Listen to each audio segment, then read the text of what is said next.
Welcome to Baker Street's most chilling mystery, when dead men telephone and phantom church bells toll. Only Holmes can unravel this supernatural deception. Where are you listening from tonight? Let us know in the comments below. Share your stories with our community of puzzle enthusiasts. London, when she elects to shroud herself in November's embrace, does so with a completeness that admits of no half measure. On that raw and misting evening of 1895, the fog had descended upon the streets like a grey shroud, transforming the familiar thoroughfares into a labyrinth of shadows and whispered sounds.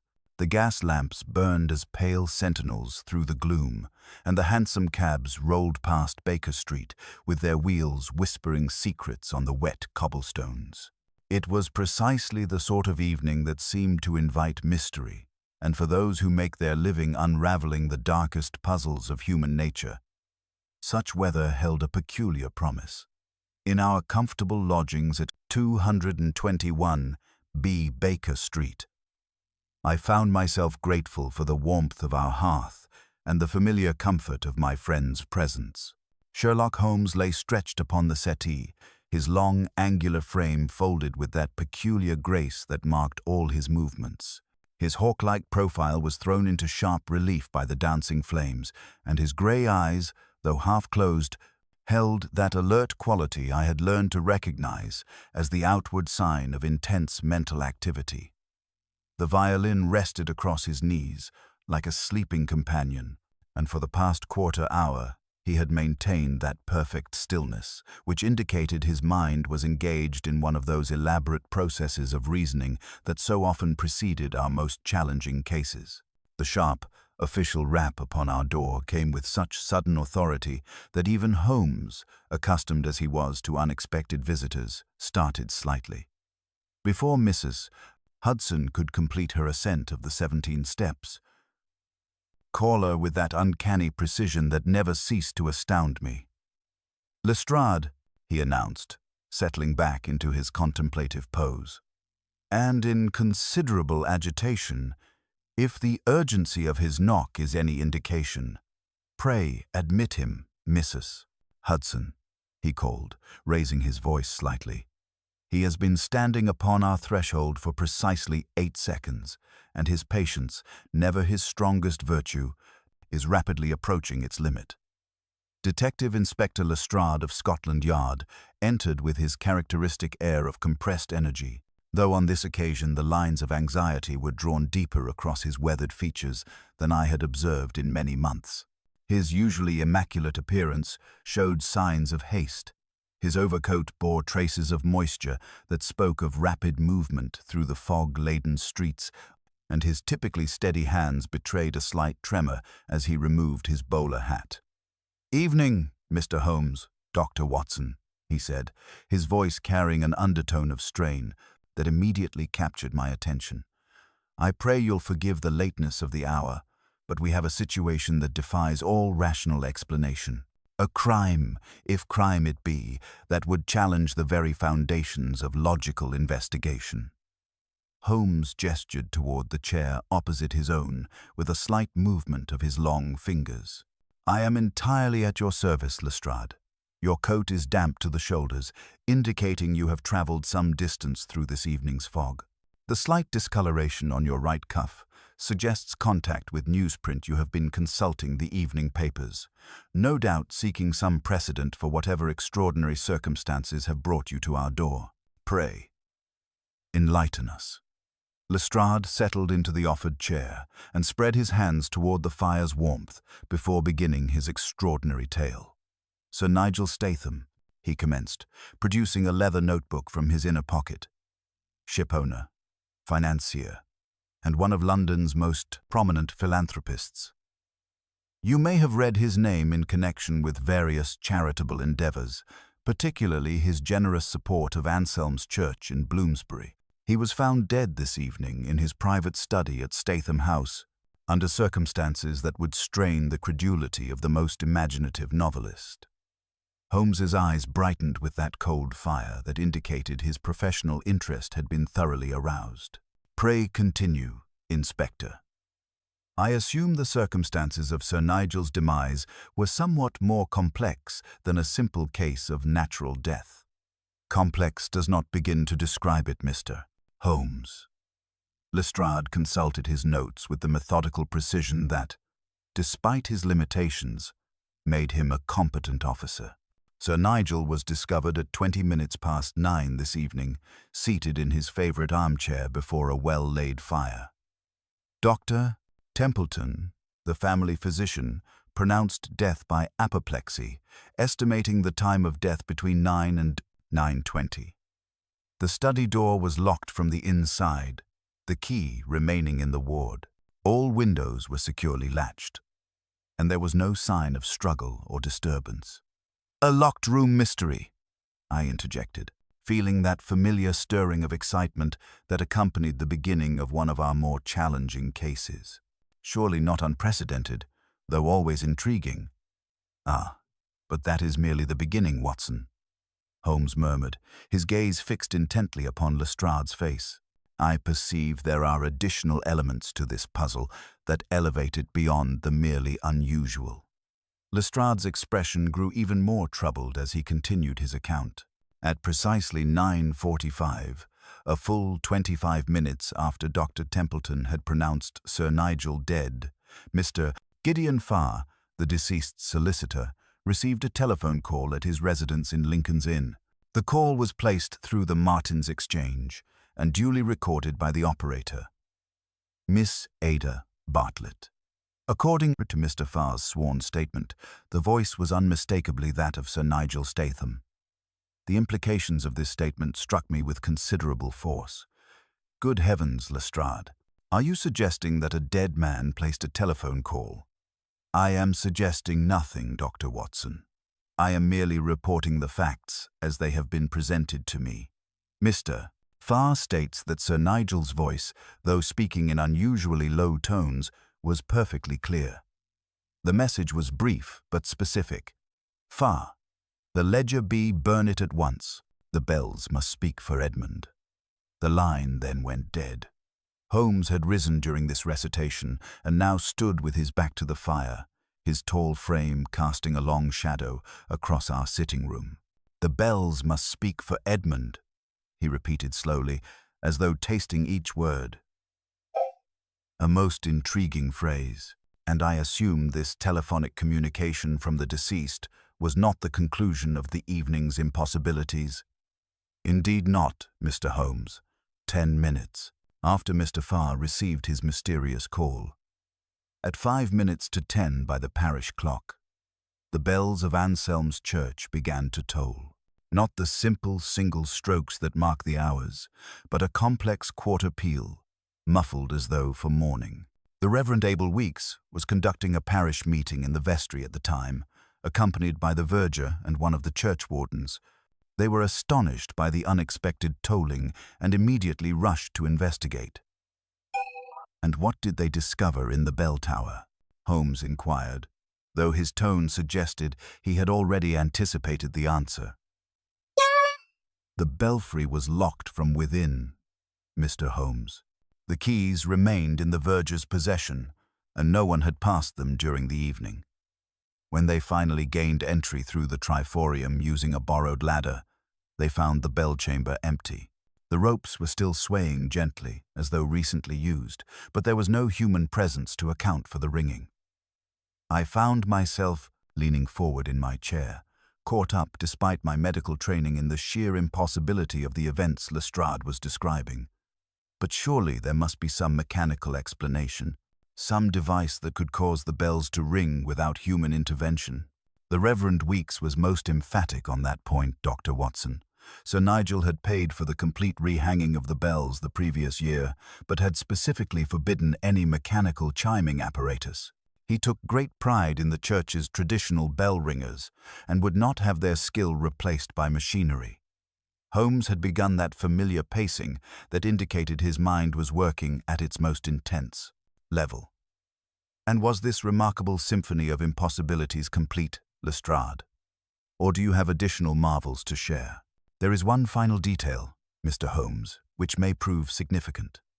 At the precise moment, the church bells began their tolling. The servants' indicator board in Statham House showed activity from the study bell pull. The butler, Mr. Keel, observed the study needle jump and settle, exactly as it would if someone had yanked the bell pull within that room. Despite the fact that Sir Nigel was already deceased and the room remained locked. Precisely so, Mr. Holmes.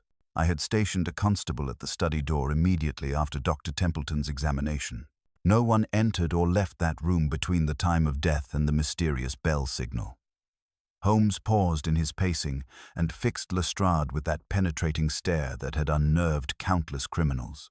Who else was present in Statham House during these remarkable events? Lady Eleanor Statham, the deceased's young wife. They had been married less than 2 years. Mr. Julian Crowe, Sir Nigel's private secretary.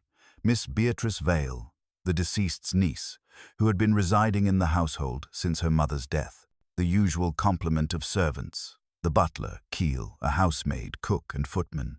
There was also a Mr. Edmund Statham, Sir Nigel's nephew, who had called earlier in the evening but departed before 9 o'clock.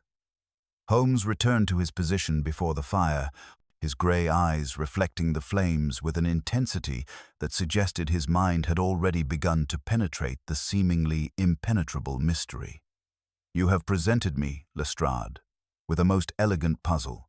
A death in a locked room, a voice from beyond the grave, bells that ring without human agency, and a message that speaks of ledgers and someone named Edmund.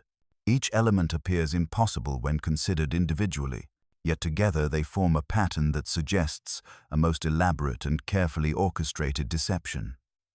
Then, you believe there is a rational explanation for these events? I asked, feeling somewhat relieved at the prospect of a logical solution to what had seemed supernatural phenomena. My dear Watson, there is always a rational explanation for even the most apparently mystical occurrences. The art lies in discovering the mechanism by which the impossible is made to appear inevitable.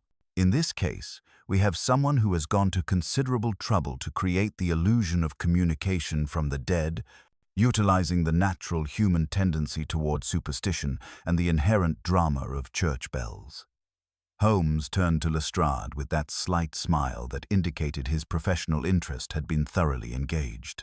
I congratulate you, Inspector, on bringing me a puzzle worthy of careful consideration. We shall visit Statham House at first light, when the morning's clarity may illuminate what the evening's fog has obscured. Until then, I suggest you ensure that the study remains exactly as you found it, and that this mysterious Ledger B is secured before someone takes Sir Nigel's posthumous advice to heart. As Lestrade departed into the fog-shrouded night, Holmes settled back into his chair and reached for his pipe. The thought. The bells of London's many churches began to toll the midnight hour, and I found myself counting each stroke with an unaccustomed sense of foreboding, wondering what secrets the morning would reveal about the bells that had rung after the dead spoke. The grey dawn that followed our consultation with Inspector Lestrade brought little relief from the oppressive atmosphere that had settled over London like a mourning shroud. The fog, while somewhat diminished from its midnight density, still clung to the streets with tenacious fingers, transforming the familiar thoroughfares into a landscape of muted sounds and shadowed forms. I descended to our sitting room to find Holmes already at his morning ablutions, though his attention was divided between a hastily consumed breakfast and a detailed street map of Bloomsbury that lay spread across our table, marked with his characteristic precision in red ink. "Ah, Watson," he said without lifting his gaze from the cartographic study. "I trust your rest was more peaceful than mine. The night hours proved most illuminating for consideration of our locked room mystery, though I confess the puzzle has only deepened with reflection." He gestured toward the map with his magnifying glass, tracing a line between 2 marked points. Observe this curious geographical relationship. Anselm's Church stands precisely 400 yards from Statham House, with an unobstructed view between the 2 buildings. The bell tower rises to a height of 120 feet, while Sir Nigel's study window faces directly toward the church at approximately 25 feet above street level. I approached the table and studied the configuration he had outlined, noting the meticulous measurements penciled in his neat hand. The implications of this spatial relationship were not immediately clear to me, though I suspected Holmes had already perceived connections that would prove significant. You believe there may have been some form of communication between the two locations? Communication, coordination, or perhaps something more elaborate still, Holmes replied, finally setting aside his glass and fixing me with that penetrating gaze that seemed to read the very thoughts behind my eyes. But I perceive, my dear fellow, that you have spent a restless night wrestling with the supernatural implications of our case. Your waistcoat bears a slight crease that you would ordinarily correct with your customary attention to detail, and the unusually firm knot of your cravat betrays a subconscious effort to impose order upon a mind disturbed by seemingly impossible events. I could only marvel once again at his uncanny ability to deduce my mental state from such trivial observations of my appearance. Indeed, Holmes, I confess that the notion of voices from beyond the grave has troubled my sleep considerably. The rational mind rebels against such possibilities, yet the evidence appears incontrovertible. Precisely why we must approach this matter with the coldest logic, Watson. When the impossible presents itself with such theatrical flourish, we may be certain that human ingenuity, rather than supernatural intervention, provides the explanation. Holmes rose and moved to the window, his tall frame silhouetted against the grey morning light. Consider the sequence of events as Lestrade presented them. First, a death in a locked room. Then a telephone call from the deceased, followed by mysteriously tolling bells, and finally, a bell pull activated in the sealed study. Each event builds upon the last, creating a crescendo of impossibility designed to overwhelm rational analysis. The sound of wheels upon cobblestones drew our attention to the street below, where a hansom cab had drawn up before our door. Holmes consulted his pocket watch with satisfaction. Lestrade arrives punctually, as I anticipated. I have already dispatched a telegram to my brother Mycroft, requesting information regarding Sir Nigel's recent financial dealings, particularly any transactions involving church property or bell-founding establishments. The phrase, "the bells must speak for Edmund," suggests a significance that extends beyond mere poetic sentiment. As we prepared to depart, Holmes folded the map with characteristic precision and secured it within his coat. "We shall examine the study first, Watson, while the scene remains undisturbed, then proceed to the bell tower to investigate the mechanism by which our phantom bell ringers achieved their impossible performance. I have also arranged to interview Miss Bartlett at the Martins Exchange regarding the mysterious telephone call. Each location will provide pieces of our puzzle, and I am confident that daylight will illuminate what darkness has concealed." The morning air struck us with a chill dampness as we emerged from Baker Street, the fog swirling about our feet like ghostly fingers. As our cab rattled through the awakening streets of Marylebone, Holmes sank deep into his greatcoat and his thoughts, emerging only once to observe with that quiet intensity that marked his most profound deductions. Edmund Statham departed Statham House before 9 o'clock, yet the posthumous message declares that the bells must speak for Edmund. If they spoke at all, Watson, I suspect they spoke not for him, but to silence him permanently. The implications of this observation sent a chill through me that had nothing to do with the morning's dampness. As we approached Bloomsbury, the outline of Statham House emerged from the fog like a ship materializing from grey seas. The windows were half-shuttered in mourning, and the very bricks seemed to exhale an atmosphere of tragedy and secrets. Whatever mysteries lay concealed within those walls, I felt certain that Holmes's methodical investigation would soon bring them to light, though I could not shake the feeling that we were approaching something far more sinister than a simple case of death by natural causes. The bells of London's many churches began to toll the 8 o'clock hour as our cab drew to a halt, and I found myself listening with new attention to their ancient voices. wondering what secrets they might reveal about the impossible events of the previous evening. Lestrade awaited us at Statham House's imposing entrance, his weathered features bearing the strain of a sleepless night spent guarding impossibilities. The constable stationed at the study door saluted with mechanical precision as we ascended the marble steps, though his eyes held that peculiar wariness I had observed in men who had witnessed events beyond rational explanation. "The room remains exactly as we sealed it last evening, Mr. Holmes," Lestrade announced, producing an ornate key from his waistcoat. "Nothing has been disturbed, and the family awaits your examination in the morning room." The heavy oak door swung open to reveal Sir Nigel's sanctuary, a chamber of leather-bound volumes and mahogany furnishings where the deceased sat motionless in his armchair before the cold fireplace.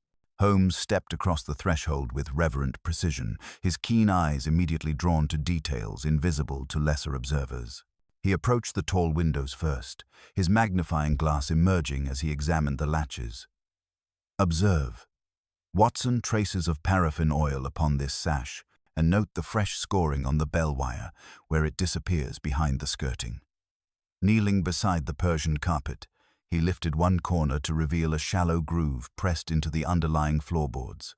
From the cold hearth, he extracted a minute brass fragment with his tweezers. "Most illuminating," he murmured, pocketing the evidence. "Come, the bell tower awaits our attention."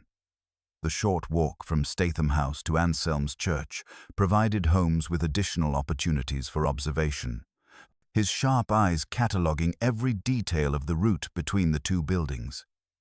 The fog had lifted sufficiently to reveal the direct line of sight he had noted on his map, though wisps still clung to the ancient stonework, like ghostly fingers reluctant to release their hold upon the sacred ground. The Reverend Abel Weeks met us at the church entrance, a thin, scholarly man whose nervous manner suggested the previous evening's supernatural events had shaken his theological certainties considerably. His hands trembled slightly as he unlocked the heavy door, and his voice carried an undertone of barely suppressed anxiety as he led us through the echoing nave. "I have served this parish for 15 years, Mr. Holmes," he said, his footsteps resonating against the vaulted ceiling, "and I have never witnessed anything to compare with last evening's occurrence." The bells rang with such precision, such deliberate purpose, that one might almost believe they possessed consciousness of their own.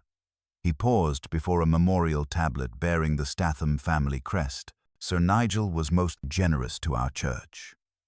The recent rehanging of the bells was entirely at his expense, and he took particular interest in every detail of the installation.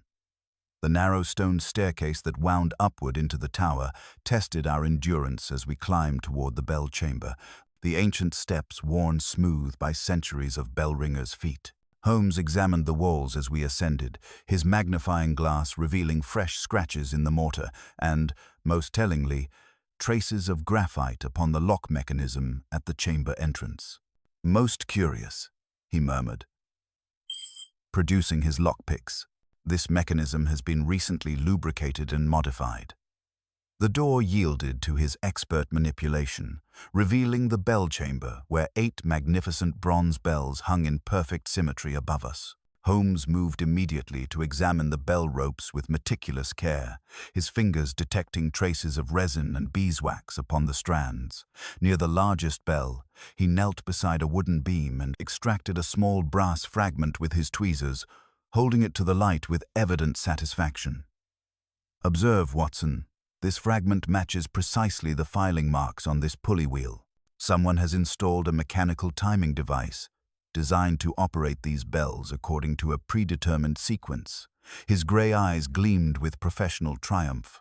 Sir Nigel arranged for his bells to speak after his death, but the question remains whether this was suicide's final gesture or murder's perfect alibi. The implications sent a chill through me that had nothing to do with the tower's dampness, as Holmes pocketed the evidence and turned toward the eastern window overlooking Statham House. From the eastern window of the bell tower, Holmes positioned himself with his field glasses, studying the direct line of sight to Sir Nigel's study with the intensity of a hunter tracking elusive prey. The fog had lifted sufficiently to reveal what daylight had concealed the previous evening, a thin metallic wire threading through the ivy that cloaked the study window, its path leading discreetly along the building's facade toward the street drainage system. "Most illuminating, Watson," he murmured, adjusting the focus. "Observe how the ivy has been recently disturbed and carefully repositioned. Someone has installed a communication wire independent of the telephone system, creating a direct connection between these locations." He lowered the glasses and turned his attention to the bell mechanism above us, where traces of ash and beeswax told their own story. The Reverend Weeks summoned his verger, a capable man named Cobb, whose weathered hands spoke of decades tending the church's mechanical needs. When Holmes inquired about recent access to the bell chamber, Cobb's response proved most revealing. "No one save the bell hangers from Whitechapel. Near a year past, Mr. Holmes. Though last week, Mr. Crow, Sir Nigel's secretary, came with papers for what he called a survey of the installation. Said Sir Nigel wished to ensure all remained in proper order. Spent near an hour up here, he did, examining every rope and pulley." Holmes exchanged a significant glance with me before continuing his examination of the timing mechanism concealed within the bell frame. The brass fragments he had discovered matched precisely with fresh filing marks on the pulleys, confirming his theory of mechanical intervention designed to create the illusion of supernatural agency. "And Sir Nigel's nephew Edmund?" Holmes inquired. Edmund argued most vehemently with his uncle over charitable expenditures. Sir Nigel refused his nephew's demands to redirect certain funds, and their disagreement became quite public in our vestry 6 days past, most unseemly for sacred ground. As we descended from the tower, Holmes synthesized the evidence with characteristic precision. "We have established the means for posthumous communication and identified those with both access and motive. The mysterious Ledger B mentioned in our Phantom's final message undoubtedly contains the financial records that someone was desperate to conceal. The morning's investigation had transformed impossibility into elaborate deception, though the full scope of the conspiracy remained tantalizingly beyond our grasp as we returned to face the assembled household of Statham House. The morning room of Statham House presented a tableau of grief and barely concealed tension as we returned from our examination of Anselm's bell tower. Lady Eleanor Statham, a woman of striking beauty whose youth made her widowhood all the more poignant, sat rigidly upright near the window, her black mourning dress emphasizing the pallor that grief had painted across her delicate features. Julian Crow, the private secretary, stood beside the mantelpiece with that nervous energy that manifested in constant adjustments of his spectacles, while Miss Beatrice Vale occupied a strategic position near the fireplace, her intelligent eyes following our movements with an attention that suggested she understood far more than her composed demeanor revealed. Holmes approached the assembly with characteristic precision, but before addressing the household, he crossed to examine the servants' indicator board in the passage. With his penknife, he lifted the skirting where the bell wire disappeared, revealing a minute smear of resin upon the wire's sheath and fresh graphite upon the indicator's pivot. A slight experimental tug produced an almost imperceptible grating sound from within the wainscoting, confirming his theory of mechanical manipulation. "Lady Statham," Holmes began gently upon re-entering, "I extend my deepest condolences. Your husband's ledgers, if you please." The young widow indicated a mahogany cabinet with trembling fingers. "He maintained 2 principal volumes, Mr. Holmes. Ledger A, which recorded his shipping interests, and Ledger B, containing his charitable expenditures." Holmes opened the cabinet to discover a telling absence. A small accumulation of dust outlined the exact dimensions of a missing folio beside the remaining Ledger A. "Most illuminating," he murmured, turning his penetrating gaze upon Julian Crow. "Sir Nigel sometimes required me to remove volumes for copying," Crow offered with professional composure that failed to reach his eyes. If ledger B is missing, it was surely at his direction. Just as your survey of Anselm's bell fittings last week was at his direction? Holmes inquired without looking up. The secretary's mouth tightened before he managed a forced smile.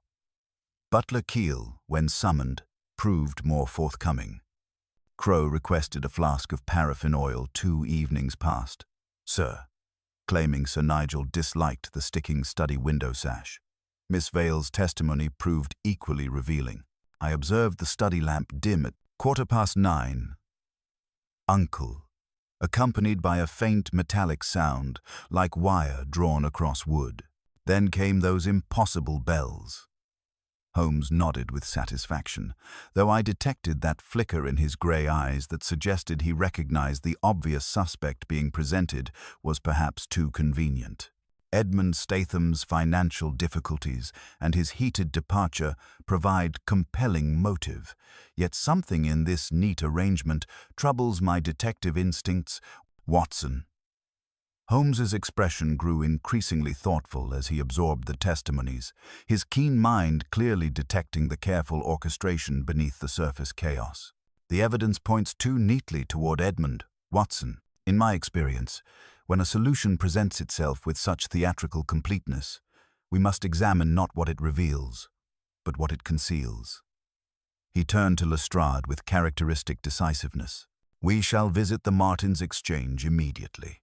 If our phantom caller truly spoke from beyond the grave, the telephone apparatus will tell us precisely how this miracle was accomplished. The exchange building hummed with the quiet efficiency of modern communication, operators seated at their boards like musicians before some vast mechanical orchestra. Miss Ada Bartlett, the operator who had handled the mysterious call, proved to be a woman of remarkable precision and composure. When Holmes presented his card, she consulted her logbook with professional thoroughness. The call to Mr. Farr originated from Public Call Office number 4, sir. Not from any private residence. Most unusual, that the voice had a peculiar quality, as though filtered through cotton wool and preceded by a faint mechanical whirring sound. Holmes examined the vacant booth with his customary intensity, his magnifying glass revealing minute traces of brown wax within the telephone mouthpiece and a film of beeswax around its rim. From the floor, he retrieved a tiny brass screw of distinctive threading, pocketing both discoveries with evident satisfaction. The booth attendant remembered the caller distinctly, a gentleman in a dark overcoat who paid with exact coins and bore the faint scent of paraffin oil. Most tellingly, his boots showed no traces of mud despite the evening's damp weather, suggesting he had traveled by private conveyance rather than on foot through London streets. Earlier that afternoon, Miss Bartlett added helpfully, the same booth was used to test a connection to Lincoln's Inn, as though someone wished to ensure the circuit functioned properly. As we returned to our cab, Holmes's grey eyes held that cold fire of professional triumph. The dead spoke through mechanical contrivance. Watson, and our phantom has revealed himself through his own cleverness. The afternoon journey to Lincoln's Inn provided Holmes with additional opportunity for reflection, his keen mind clearly processing the mechanical evidence we had uncovered at the telephone exchange. As our hansom navigated the crowded thoroughfares, he withdrew the brass screw and wax fragments from his pocket, examining them with that intensity that invariably preceded his most penetrating deductions. Consider the precision of our phantom's timing, Watson, he observed, his grey eyes reflecting the filtered daylight. Farr at precisely 9:45, a 30-minute interval that suggests meticulous coordination rather than desperate improvisation. Someone orchestrated these events with the precision of a clockmaker. Mr. Gideon Farr received us in his chambers at Lincoln's Inn, a distinguished gentleman whose professional composure had been severely tested by the previous evening's supernatural communication. His nervous disposition was immediately apparent in the tremor of his hands as he gestured toward the chairs before his mahogany desk, though his account proved remarkably detailed and consistent. 40 years I have served as Sir Nigel's solicitor, Mr. Holmes, he began. consulting his notes with methodical precision. Despite the peculiar mechanical quality of the voice as though filtered through cotton wool, I would stake my professional reputation on the identification. The message was brief, but delivered in his characteristic manner. Far. The ledger B, burn it at once. The bells must speak for Edmund. Holmes leaned forward with predatory interest. You transcribed these exact words immediately? Indeed, sir. The phrasing struck me as remarkably specific, particularly the reference to Edmund and the bells. Farr produced a leather portfolio from his desk drawer.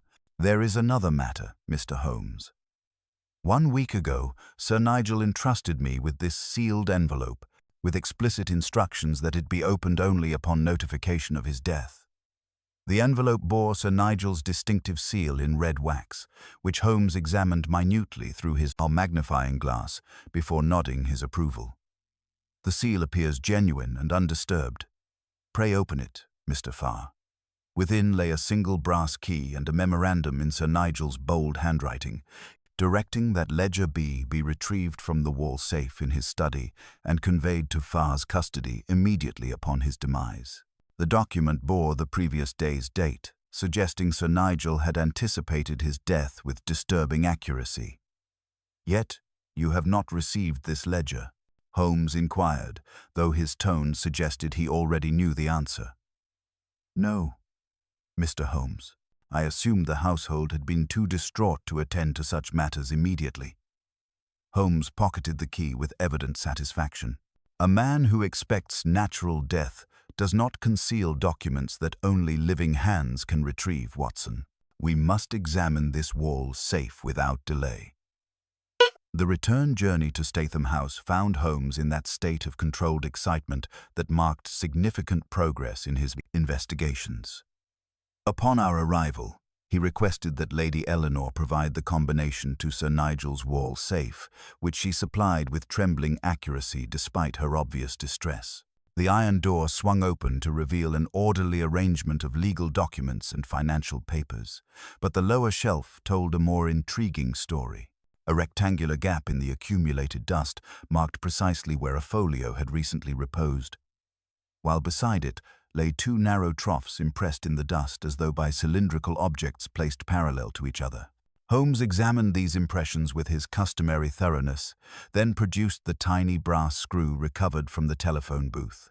Comparing its threading against a small burr upon the safe's inner shelf, he nodded with evident satisfaction. The mechanism grows clearer, Inspector, he announced to Lestrade, who had maintained his vigil with admirable patience. Yet the motive remains tantalizingly obscure. We must not confuse the means with the purpose. He secured the safe and turned to address the assembled household with characteristic authority.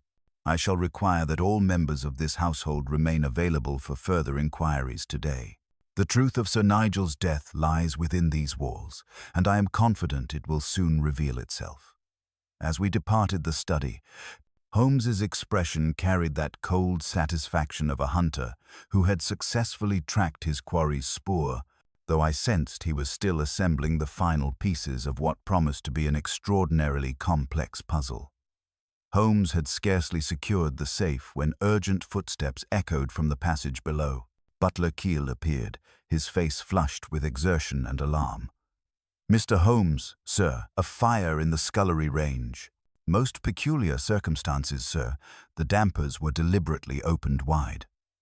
We descended rapidly to discover the iron mouth of the range roaring with unnatural intensity, fed by what appeared to be deliberate stoking. From the glowing coals, Holmes extracted with his tweezers a charred fragment of calfskin binding, the gilt letter B, still visible in tortured relief upon the scorched leather. Our phantom strikes again, Watson, Holmes observed with cold satisfaction, pocketing the evidence. Yet in destroying the ledger, our adversary has provided the final confirmation of guilt. The discovery of the charred ledger fragment galvanized Holmes into immediate action.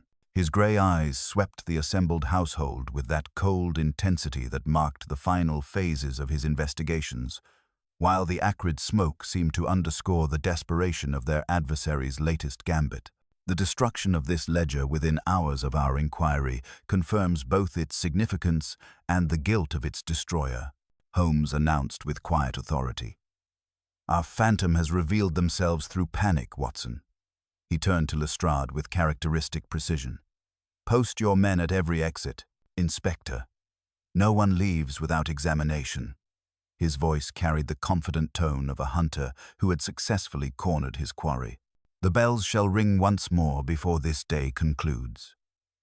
Holmes's response to the ledger's destruction was immediate and decisive. The very desperation of this act confirms our adversary's identity, he announced, his grey eyes gleaming with cold satisfaction. We shall return to Anselm's at 5 o'clock, where I shall demonstrate the mechanical contrivance that created our phantom's voice. Lestrade, position your men discreetly, one in the vestry, another at the tower entrance. He turned to address the household with theatrical precision. Ladies and gentlemen, you are invited to witness the bells speak once more under my direction. Our phantom must either watch his elaborate mechanism exposed or attempt to silence it forever. His penetrating gaze lingered meaningfully upon Julian Crow's pale features as dusk approached.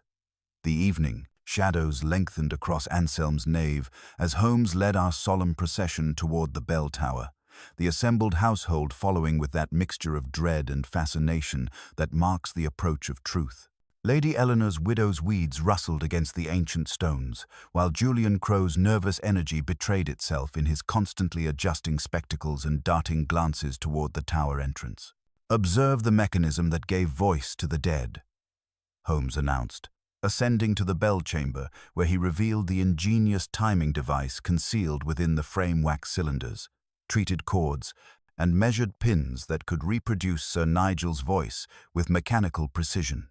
As the bells began their muffled quarter peal and the cotton-wooled voice emerged through the hidden speaking tube, Crow sprang forward desperately to destroy the evidence, only to find Lestrade's men closing upon him with iron certainty. Embezzlement, murder, and theatrical misdirection, Holmes observed with cold satisfaction as the handcuffs snapped shut. Our phantom secretary has rung his final deception. As Lestrade's men led the defeated secretary away, Holmes addressed the stunned assembly with characteristic precision.